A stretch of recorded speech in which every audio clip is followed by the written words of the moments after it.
Les lignes directrices sur le Brexit ont été adoptées par les 27 ce samedi lors d'un sommet extraordinaire. C'est ce qu'a annoncé le président du Conseil européen qui a ce matin rappelé les priorités de l'UE. Nous avons aussi besoin de garanties solides pour tous les citoyens et leurs familles qui seront touchés par le Brexit. Des deux côtés, ça doit être la priorité numéro 1 et pour l'Union et pour le Royaume-Uni.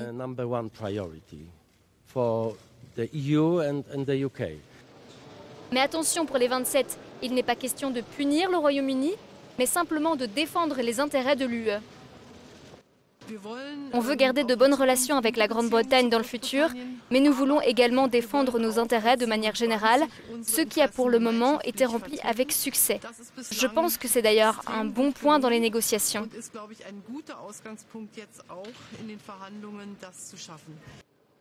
Mais avant de débuter les négociations avec le Royaume-Uni, il faut encore attendre les élections britanniques le 8 juin prochain. Je pense que c'est un problème interne qu'elle veut résoudre à l'intérieur du Parti conservateur, pour ne pas avoir un Brexit dur ou doux, mais le Brexit de Theresa. Elle a donc besoin du soutien populaire. Face au Royaume-Uni, qui n'est donc pas présent lors de ce sommet, les 27 affichent une unité rare. Cette unité, elle n'est pas dirigée contre le Royaume-Uni. Je pense même qu'elle est dans son intérêt. C'est aussi une unité qui démontre que nous sommes ensemble parce que nous avons des raisons de rester ensemble, durablement.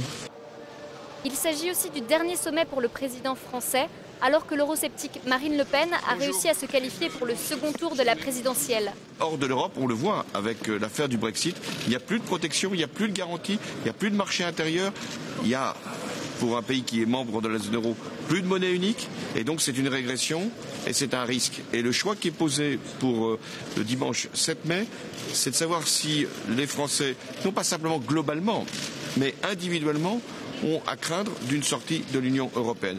Ils ont tout à gagner à rester dans l'Union européenne. De ce point de vue, c'est vrai que l'élection du 7 mai, c'est un choix européen. Merci.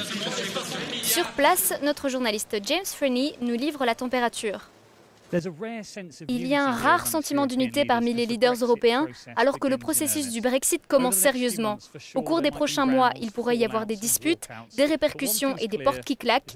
Mais une chose est sûre, il faudra plus qu'une élection générale britannique pour que les 27 changent de cap à ce stade si précoce. James Freeney, Euronews, Bruxelles.